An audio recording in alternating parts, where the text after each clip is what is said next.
యెహోవా స్వరము బలమైనది, యెహోవా స్వరము ప్రభావము గలది.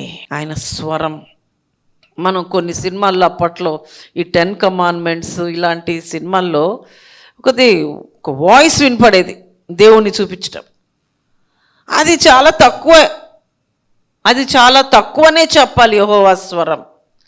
అంతేకాదు ఇక్కడ ఉరుము వలె, అంటే ఉరుములు మెరుపులు వచ్చినప్పుడు అక్కడ మనం చూస్తాం, మెరుపు చూస్తాం, అక్కడ వింటాము ఉరుము శబ్దం, కానీ అది దేవుని యొక్క స్వరం అట. అది దైవస్వరము. దేవుడు బిగ్గరగా అరుస్తున్నాడు అని చెప్పి. ఒక తుఫాన్ వచ్చినప్పుడు లేకపోతే ఒక ఉరుము వచ్చినప్పుడట 20 కిలోటన్ న్యూక్లియర్ వార్ హెడ్, గత వారంలో చెప్పాను నేను. ఇది నార్మల్ ఉరుము అంటే 10 millions in international numerical system. అంటే దాని సౌండ్ చాలా తక్కువ. అదే మనం వినలేం. అమ్మో ఉరుము వస్తుంది, పిడుగుపడింది, అక్కడ పిడుగుపడింది, ఇల్లు కాలిపోయింది, మనుషులు ఇలాంటివి మనం వార్తల్లో వింటున్నాం. అదంతా ఇక్కడ దావీదు రాస్తూ దాన్ని దేంతో పోలుస్తాడు? యెహోవా స్వరం. ఎందుకంటే ఆయన ఎందుకు ఇలా పోలుస్తాడంటే, కానానీయుల యొక్క దేవతలు, గాడ్ యామ్ అనేటువంటి ఒక దేవుడు సముద్ర దేవుడు అట. అలాగే బయలు దేవత ఉరుము దేవత అట. మన దేవుడు ఏంటి మరి? అంతకన్నా ఆయన స్వరము గొప్పది. అంటే ఇవన్నీ చూస్తున్నటువంటి దావీదుకు వచ్చినటువంటి ఆలోచన ఇది. కంపేర్ చెయ్యడు. Why not? ఎందుకు? మన దేవుని స్వరము బలమైంది కదా, గంభీరమైంది కదా, అంతకన్నా పెద్ద స్వరము కదా అని చెప్పి ఆయన స్వరమును దేంతో పోలుస్తున్నాడో చూడండి. యెహోవా స్వరము దేవదారు వృక్షములను విరుచును. యెహోవా లెబానోను దేవదారు వృక్షములను ముక్కలుగా విరుచును. చెట్లు, చర్యలు, కొండ చర్యలు ఇరిగి పడిపోతున్నప్పుడు ఇప్పుడు ఏమనుకోవాలి మనం? దాన్ని ఏమనుకోవాలి? మానవ శక్తి ఒక చెట్టుని ఇరుస్తుందా? ఎంత పెద్ద గొడవలు కావాలి, అది పని చేయకపోతే మిషన్స్ కావాలి. కానీ ఇక్కడ యెహోవా స్వరమట. Just imagine what a great God and his voice. ఆయన స్వరము మహాజలముల మీద ఆయన సంచరించడం ఏంటి? ఆయన స్వరము ఆకాశం నుండి ఒక తుఫానుగాను, ఒక మేఘముగాను, లేకపోతే ఒక బలమైనటువంటి గర్జించు ఉరుముగాను మాత్రమే కాకుండా ఆయన దేవదారు వృక్షములను విరిచేస్తూ, ఇంగ్లీష్లో the seeders of Lebanon were well known for the size of their strength. ఈ యొక్క దేవదారు వృక్షములు, లెబానోను యొక్క దేవదారు వృక్షములు అన్నీ కూడా బలానికి సూచనట్టు. అవి దేవదారు వృక్షాలు, చెట్లు చాలా బలమైనవి అట.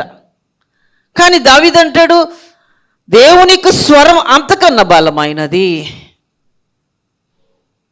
చెట్టు కన్నా బలమైనది. అందుకని ఆయన స్వరముతోనే ఆ చెట్టు ఇరిగిపోయి, ఆ చెట్టు నేలకు కూలిపోయింది. మరి ఇంత గొప్ప స్వరం వినాలి నేను అని ఎప్పుడన్నా ఆశపడ్డాం మనం? ఎప్పుడన్నా మనం దేవా నాతో మాట్లాడు, నీ స్వరం నేను వినాలి. ఇక్కడ నిలబడి మాట్లాడుతున్న ప్రతి మాట ఆయన స్వరమే, ఆయన మాటే. దేవుని యొక్క స్వరము ఈ రోజున వాక్య రూపంలో మన మధ్యకు వస్తూ ఉంటుంది దేవుని బిడ్డలారా. కాబట్టి ఆ స్వరానికి మనం లోబడాలి. ఆయన స్వరము వింటుంది ఒక ఉరుము, ఆయన స్వరము వింటుంది ఒక మెరుపు. ఆయన స్వరము విన్నటువంటి లెబానాను దేవదారు వృక్షములు కూలి నేలను పడుతున్నాయి. మరి మనం ఆయన స్వరము వింటున్నామా? జాగ్రత్తగా ఆలోచించద్దు. ఇవన్నీ చూసి the voice of the lord is like this and it is ever more powerful than anything else. దానికి మించినటువంటి స్వరం మరొకట్లేదు. 104 కీర్తన 16 వచనం. యెహోవా వృక్షములు తృప్తి పొందుచున్నవి, ఆయన నాటిన లెబానోను దేవదారు వృక్షములు తృప్తి పొందుచున్నవి. అంటే ఇక్కడ వృక్షములు తృప్తి పొందుచున్నాయి ఆయన స్వరం విని. లెబానాను దేవదారు వృక్షములు తృప్తి పొందుచున్నాయి ఆయన మాట విని. ఆయన మాట వినగలిగే చెవులు, అందుకే వినగల చెవులుని, గ్రహించగలిగిన మనస్సును మనకు కావాలి. వినాలి, గ్రహించు. చెట్లు ఆయన మాట వింటున్నాయే.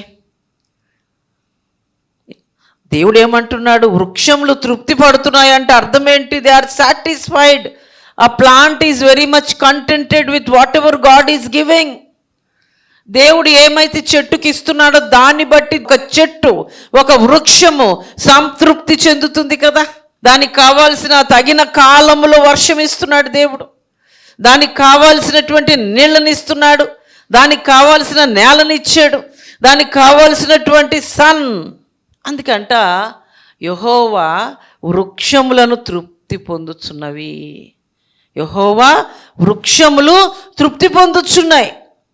వాటిని నాటినటువంటి లెబానాను దేవదారు వృక్షములు తృప్తి పొందుచున్నాయి. మరి మనకి ఏది తృప్తి? ఎంతన్నా ఉండనివ్వండి, ఏదన్నా ఉండనివ్వండి,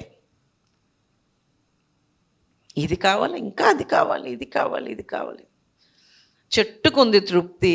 మేబీ యానిమల్స్ ఆల్సో, ఏమబ్బా దేవుడు ఈరోజు ఉండటానికి ఒక నేడిచ్చాడు, తినటానికి ఇచ్చాడని అట్లీస్ట్ యానిమల్స్ కూడా హ్యాపీగా ఉంటాయి, మనిషికి మాత్రం లేదు.